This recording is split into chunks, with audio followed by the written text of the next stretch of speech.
আসসালামু আলাইকুম বন্ধুরা, আমি জান্নাত। যেমনটা আমি এর আগের ভিডিওতে বলেছিলাম, যদি তোমরা চাও যে আমি তোমাদের জন্য এরকম একটা ভিডিও নিয়ে আসি যে ভিডিওতে কোনো নেল আর টুলস ছাড়াই তোমাদের ঘরে থাকা একটা বা দুটো নেল পলিশ দিয়ে তোমরা খুব সুন্দর সুন্দর ডিজাইন করতে পারো। যেহেতু সামনে ঈদ, তাই অনেকেই হয়তো ভেবেছো যে এবার ফেক নেলস কিনবে, কিন্তু আমার কথা হচ্ছে তুমি যদি তোমার ঘরে থাকা সেফটি পিন অথবা ম্যাচের কাঠি দিয়েই খুব সুন্দর সুন্দর ডিজাইন তৈরি করতে পারো, তাহলে কি দরকার টাকা দিয়ে অযথা ফেক নেলস কেনার? তোমাদের কাছে যদি একটা নেল পলিশও থাকে, সেটা দিয়েও কিন্তু তোমরা খুব সুন্দর ডিজাইন করতে পারবে। তোমরা তো জানোই আমি নেল আর্ট করি, তাই আমার কাছে অনেকগুলো নেল পলিশ আছে, কিন্তু আমি বুঝতেই পারছিলাম না যে কোন নেল পলিশটা দিয়ে শুরু করব। তাই প্রথমে ভাবলাম একটা স্কাই ব্লু কালার আর পিঙ্ক কালার দিয়ে শুরু করি, কিন্তু হঠাৎই মনে পড়লো এই দুইটা কালার হয়তোবা তোমরা বাইরে নাও পেতে পারো, আবার পেতেও পারো। কিন্তু নেল পলিশের সবচাইতে কমন কালার হচ্ছে রেড কালার। কম বেশি সবার ঘরেই রেড কালার নেল পলিশ তো থাকবেই। সবচাইতে ভালো হয় তোমাদের ঈদের ড্রেসের কালার অনুযায়ী নেল পলিশ কিনলে। দুই কালার নেল পলিশ হলে সবচাইতে ভালো হবে। আর অবশ্যই একটা টপ কোট লাগবেই, কারণ নেল আর্ট করার পর টপ কোট অ্যাপ্লাই করলে সহজে তোমাদের নেল আর্ট ডিজাইনটা নষ্ট হবে না, বরং অনেক দিন থাকবে। আমি তো প্রথমে 4টা নেল পলিশ কালার চুজ করেছিলাম, কিন্তু সেখান থেকে 2টাই চুজ করলাম, হলুদ আর লাল। সেই সাথে যে কোনো স্টোরে কিন্তু সাদা অথবা কালো কালারটা পেয়ে যাবে। এই 2টা কালার আমি এমনিতেই নিয়েছি, কেননা অনেক সময় ফুলের মাঝে সাদা রঙের ফোঁটা দিতে হয়, তাহলে ফুলটা খুব সুন্দর ফুটে। প্রথমে আমি রেড কালার দিয়ে খুব সুন্দর একটা নেল আর্ট করে দেখাচ্ছি। এই নেল আর্টটা করতে কোনো প্রকার ব্রাশ লাগবে না, তোমরা নেল পলিশের ব্রাশের সাহায্যে এই ডিজাইনটা করতে পারো। অবশ্যই নেল পলিশ অল্প করে নিবে, বেশি নিলে কিন্তু লাইনটা আঁকা বাঁকা হয়ে যাবে। অন্য জায়গায় 1 ফোঁটা রেড রঙের নেল পলিশ নিয়ে নিবে এবং একটা ম্যাচের কাঠির মাথার আগায় হালকা করে ফোঁটা দিবে, তাহলে সেটা গোল আর সুন্দর হবে। আমি ফ্রেঞ্চ নেল আর্ট করেছিলাম, কিন্তু মনে হলো যে ওপর দিয়ে আমি একটু ডিজাইন করে দিলে আরো সুন্দর লাগবে, আর লালের সাথে সাদা রং খুব সুন্দর ফুটে ওঠে। তাই আমি ছোট্ট একটা আলপিনের সাহায্যে সেই লাল বড় ফোঁটার ভেতর ছোট ছোট করে সাদা ফোঁটা দিয়ে দিব।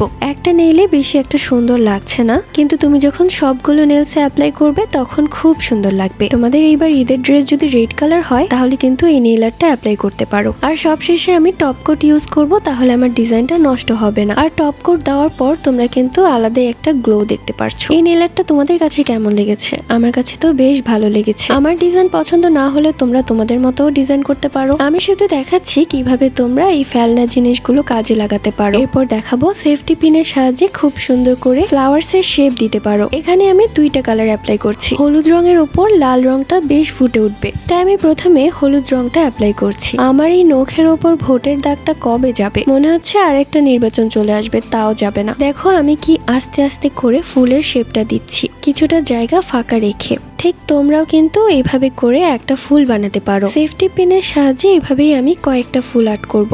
আর এই ফুলগুলো কিন্তু ব্রাশ দিয়ে আর্ট করলে আরো বেশি কষ্ট হতো, কিন্তু তোমরা সেফটি পিনের সাহায্যে খুব ইজিলি পেরে যাচ্ছ। তো এইভাবে করে আমি কয়েকটা ফুল আর্ট করব। হলুদের ওপর লাল রংটা কিন্তু বেশ ফুটে উঠেছে, আর দেখতেও কিন্তু অনেক সুন্দর লাগছে। আমার কাছে তো ভালোই লেগেছে, তোমাদের কাছে কেমন লেগেছে কমেন্ট করে জানিও। এরপর আবারও আমি টপ কোট অ্যাপ্লাই করছি, যাতে আমার নেল আর্টটা নষ্ট হয়ে না যায়। কালকে থেকে সবাই আমাকে কমেন্ট করে বলছিলে যে আপু ভিডিওটা কখন আসবে। এই ভিডিওটা মেক করতে আমার 2 দিন সময় লেগেছে। রোজা রেখে নেল আর্ট করা তো যাবেই না, তাই রাত জেগে নেল আর্ট গুলো করতে হয়েছে। তোমরা হয়তো ভাবতে পারো এতগুলো নেল পলিশ থাকতে একটা দুটো নেল পলিশ দিয়ে কেন আর্ট করছো? আমি যদি অনেকগুলো কালার দিয়ে নেল আর্ট করি, সেই কালার গুলো অনেকের কাছে থাকতে নাও পারে, তাই আমি একটা দুটো কমন কালার গুলো দিয়ে নেল আর্ট করছি। কিন্তু তোমাদেরও যে এই কালার দিয়ে নেল আর্ট করতে হবে তেমনটা না, তোমরা তোমাদের পছন্দের নেল পলিশের কালার দিয়ে নেল আর্ট করবে। এখন আমি যে নেল আর্টটা করবো সেই নেল আর্টের মধ্যে সাদা আর লাল থাকবে। সাদার মধ্যে লাল কিন্তু অনেক সুন্দর ফুটে উঠেছে। তোমরা যদি একটা ম্যাচের কাঠি দিয়ে এভাবে শুধু লম্বা করে ডট দাও, তাহলেও কিন্তু খুব সুন্দর দেখাবে।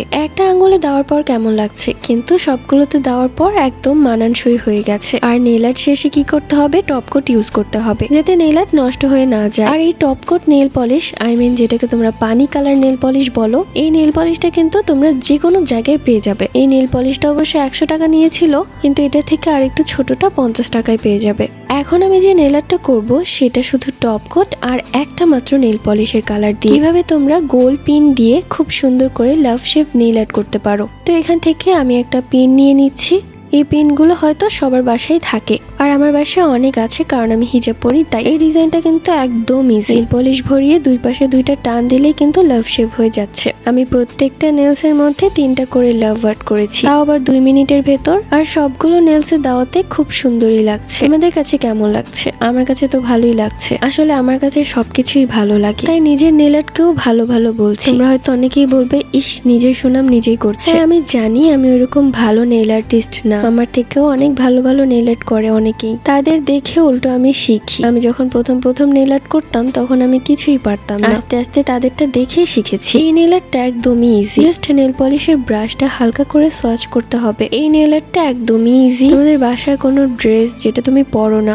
আবার কোনো বোরকা, যে বোরকাটা তুমি পরো না, বেশিরভাগ বোরকার নিচে হাতে কাজ করা থাকে, অনেক পাথর থাকে, সেই পাথরগুলো দিয়েও কিন্তু তুমি খুব সুন্দর করে নেল আর্ট করতে পারো। এই পুরো ভিডিওতে হয়তো তোমরা অনেক বেশি বোরিং হয়ে যাবে, কেননা আমি শুরু থেকে কথা বলছি, তাও আবার কোনো গল্প ছাড়া, শুধু সেই শুরু থেকে নেল আর্টের কথাই বলে যাচ্ছি। আমিও প্রথমে চেয়েছিলাম এই ভিডিওতে গল্প বলবো, কিন্তু গল্প বললে এই যে কিছু ইম্পর্টেন্ট কথা এগুলো আমি বলতে পারতাম না। যাই হোক, সেফটি পিনের সাহায্যে কিন্তু তোমরা খুব সুন্দর ফুল এবং পাতার ডিজাইনও করতে পারো। এখন আরো একটি কথা বলে, তোমরা হয়তো ভাবে সে কখন থেকে তো বক বক করেই যাচ্ছে, আবার কি কথা বলবে নতুন করে। সেটা হচ্ছে এই সেফটি পিন দিয়ে কোনো প্রকার ব্রাশ ছাড়াই কিন্তু তোমরা খুব সুন্দর করে বউ আর্ট করতে পারো। আমার কাছে যখন প্রথম ব্রাশ ছিল না তখন আমি এভাবেই আর্ট করতাম। আর শুধু এটা না, আরো অনেক কিছুই আর্ট করতে পারো। তো যাই হোক, এভাবেই তোমরা করো। রোজা রেখে এত বক বক করতে আমার ভালো লাগে না। চলে যাচ্ছি একটা আপুর পাঠানো ছোট্ট ঘটনায়। আমার নাম তাসনিম। আমাদের গ্রামের বাড়িতে অনেক বড় একটা পুকুর আছে। পুকুরটা আমার দাদু বাড়ির পেছনেই। সবাই বলে সেই পুকুরে নাকি জিন আছে।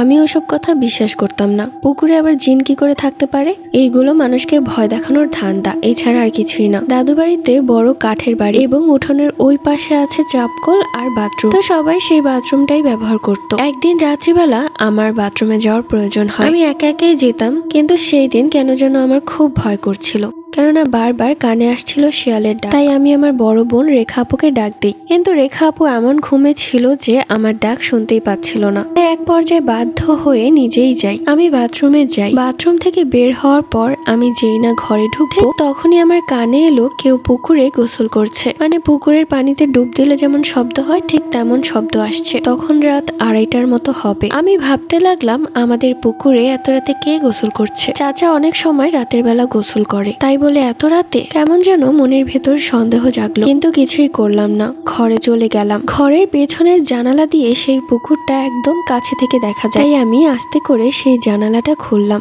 কেননা আমার খুব দেখতে ইচ্ছে করছে কে এত রাতে গোসল করছে। জানালাটা খুব আস্তে করে খুললাম যাতে কেউ না বুঝতে পারে, এবং এক কোণা দিয়ে দেখলাম পুকুরের পাশে থাকা নারিকেল গাছের ওপর কেউ একজন বসে পা ঝুলাচ্ছে, আর তার পা এতটাই লম্বা যে গাছে বসে পুকুরের পা দিয়ে পা দোলাচ্ছে, আর সেই পানির শব্দটাই আমার কানে এসেছে। ওই অবস্থায় এমন ছিল যে আমি মনে হচ্ছিল সেখানেই মরে যাব। ভাগ্যিস ভালো রেখা আপু আমাকে দেখে ফেলেছিল। তাড়াতাড়ি জানালা বন্ধ করে আপুর কাছে যাই।